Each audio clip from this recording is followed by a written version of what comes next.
Okay, अब आता है चेन रूल। अब ये चेन रूल क्या है? चेन रूल लगता है हमारा कॉम्पोजिशन फंक्शन में, कॉम्पोजिट फंक्शंस में। अब कॉम्पोजिट फंक्शंस क्या है?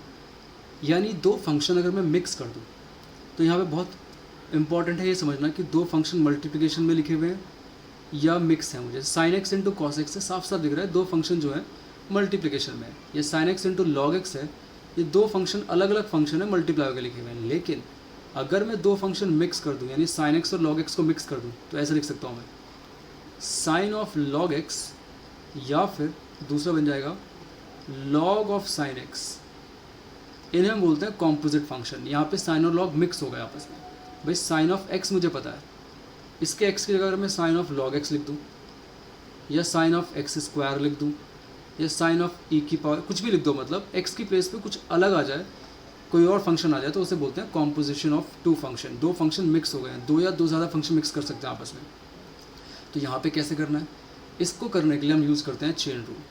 तो दो तरीके हैं, एक तो शॉर्टकट मेथड है और एक है हमारे पास प्रॉपर सॉल्व करने वाला मेथड। तो पहले सॉल्व करने वाला मेथड देखते हैं। फॉर एग्जाम्पल ये है y equal to sine x, इसे डिफ्रेंशिएट करना है। तो अब जब तक फॉर्मूलेज माइंड में सेट नहीं होंगे कि कौन कौन से फॉर्मूले मेरे पास अवेलेबल होते हैं, तब तक ये क्वेश्चन नहीं कर पाओगे। तो इसलिए फॉर्मूले याद करना सबसे पहला काम है। अब यहाँ पे मेरे पास फंक्शन है y equals to sine of log x. अब मुझे पता है कि साइन एक्स का तो डिफ्रेंशिएशन होता है मेरे पास, लेकिन साइन ऑफ लॉग एक्स का कोई डिफ्रेंशिएशन नहीं है। तो सिंपल क्या करना है, अंदर जो लिखा है इस पूरे भाई साहब को टी लेट कर लेंगे, टी पी जो लेट करना लेट कर लो।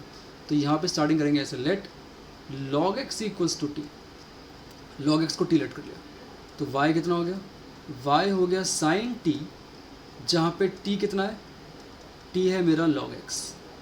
अब ये दो अलग अलग फंक्शन बन गए, दोनों को मैं इजीली डिफरेंशिएट कर सकता हूँ। सिंपल भाई, साइन टी कैसे बन गया, इस log x की प्लेस पे t रख दिया मैंने, तो साइन टी हो गया, और t की वैल्यू क्या है, वो log x है, वो यहाँ लिख दिया। अब यहाँ पे मैं देखूँ तो ये y जो है वो t की रिस्पेक्ट में, यानी y t पे डिपेंड है। तो ऑब्वियस सी बात है, यहाँ पे मैं t को चेंज करूँगा तब y में चेंज आएगा। ये t x पे डिपेंड कर रहा है, तो यहाँ पे जब मैं x को चेंज करूँगा तो t में चेंज आएगा। तो हमेशा dy बाई डी एक्स नहीं होता है। जो दो आपस में फंक्शन रिलेटेड हैं, जो दो वेरिएबल आपस में रिलेटेड हैं, उनमें होता है डिफरेंशिएशन। तो यहाँ पर आएगा dy बाई डी टी, यानी t को चेंज करूँगा तो y में चेंज आएगा। और यहाँ पर आएगा dt बाई डी एक्स, यानी x को चेंज करूँगा तो t में आएगा। ठीक है, सिंपल। यानी जो पहले वाला है वो ऊपर आएगा, नीचे बाद वाला वेरिएबल आएगा। यहाँ पे पहले क्या है t, तो dt, बाद में x है, और नॉर्मल डिफरेंशिएशन लगा दो भाई, dy बाई डी टी हो जाएगा साइन टी का डिफरेंशिएशन कॉस टी। ठीक है, अब ये मत करना कि साइन एक्स का कॉस एक्स होता है, साइन टी का कॉस टी कैसे होगा। वेरिएबल तो हम कुछ भी रख सकते हैं, हमारी मर्जी है भाई, साइन एक्स रख लो, साइन टी रख लो, साइन पी रख लो। ठीक है, लेकिन sine t p u v simple एक वेरिएबल रख सकता हूँ, लेकिन साइन लॉग एक्स रख दिया वो दिक्कत हो जाएगी, वो पूरा एक फंक्शन ही चेंज हो गया। यहाँ पे मुझे पता है D t by D x, यानी लॉग एक्स का डिफरेंशिएशन 1/x, अलग अलग डिफरेंशिएट कर दिया, सिंपल। लेकिन क्योंकि मेरा फंक्शन जो है y और x की टर्म में था, ओरिजिनल फंक्शन जिसको मुझे डिफरेंशिएट करना है, यानी मुझे फाइंड करना था dy बाई डी एक्स, ये नहीं फाइंड करना है मेरे को। तो dy बाई डी एक्स निकालने के लिए सिंपल क्या करना है, इन दोनों को मल्टीप्लाई कर दो, दोनों को, यानी dy by d T into D t by D x. तो देखो dt से dt कैंसिल, कितना बचेगा, dy बाई डी एक्स। लेकिन ये कैंसिल करके दिखाना नहीं है, और ना ही मुझे ऐसे मल्टीप्लाई करके दिखाना है, मुझे तो आंसर चाहिए। तो हम करेंगे cos t इंटू 1/x, मतलब dy by d T into D t by D x. तो dy बाई डी टी की वैल्यू cos t और ये 1/x, फिर वापस से t की वैल्यू वापस पुट कर दो, क्योंकि आंसर भी x की टर्म्स में आना चाहिए। ऐसा नहीं कि यहाँ छोड़ दोगे, फंक्शन x की टर्म में था तो आंसर भी x की टर्म में आएगा। तो cos t की वैल्यू कितनी थी, log x, तो cos log x upon x, ये मेरा आंसर आ गया। सिंपल। एक दो एग्जाम्पल और देखते हैं। सपोज करो मेरे पास कोई फंक्शन है y equals to e to the power log x, ये है सिंपल। अब मुझे पता है e की पावर x का तो होता है डिफरेंशिएशन, ये x की प्लेस पे log x कहाँ से आ गया, तो ठीक है आ गया तो कोई प्रॉब्लम नहीं है, लेट कर लेते हैं इसे। तो यहाँ हम सिंपल लेट करेंगे log x को t। अब किसको लेट करना है वो अपने आप तुम लोगों को समझाना धीरे धीरे शुरू हो जाएगा, क्योंकि तुम्हें अगर फॉर्मूलेज याद होंगे तो तुम्हें पता होगा कि यहाँ कौन सा फॉर्मूला अवेलेबल है और किसकी जगह पे क्या लिखा हुआ है। तो e की पावर x के x की जगह पे log x लिखा हुआ है, तो उसको कुछ लेट कर लेते हैं। तो मेरा फंक्शन बन गया y equals to e to the power t, जब मैंने इसको t लेट कर लिया। ठीक है, जहाँ पे t की वैल्यू कितनी है, log x। अब डिफ्रेंशिएट कर दो, तो ये हो जाएगा dy बाई डी टी, और e की पावर t का डिफ्रेंशिएशन e की पावर t हो जाएगा।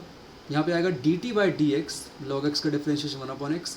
अब क्योंकि मुझे dy बाई डी एक्स निकालना है, तो दोनों को मल्टीप्लाई कर दो, तो e की पावर t इंटू 1/x, और फिर टी की वैल्यू वापस पुट कर दो। टी की वैल्यू कितनी है log x, तो e to the power log x upon x, ये आ गया मेरा आंसर। इसे बोलते हैं चेन रूल। तो ये तो बेसिक क्वेश्चन है। अब थोड़ा सा लेवल बढ़ाते हैं इसमें। तो सपोज मेरे पास है y equals to log bracket में sine of x to the power 4। Simple.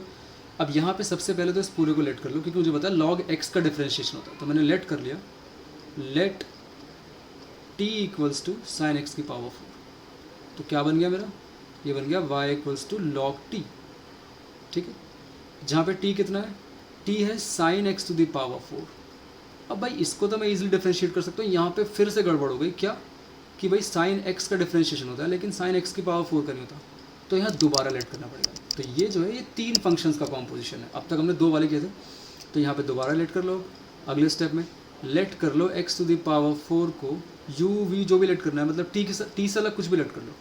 तो ये होगा y equals to log t equals to sine u और u equals to x to the power 4। जब तक लेट करते रहो जब तक सारे फंक्शन ईजिली डिफ्रेंशिएट होने के लायक ना हो जाए, बिल्कुल डायरेक्ट।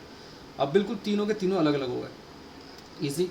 तो यहाँ पर जाएगा d y by d t by log t का डिफ्रेंशिएशन 1/t। यहाँ हो जाएगा d t by d u, क्योंकि यहाँ पे टी को डिफ्रेंशिएट करूँगा यू के रिस्पेक्ट में, तो साइन यू का डिफ्रेंशिएशन कॉस यू। और यहाँ हो जाएगा D you by D x 4x cube. Simple.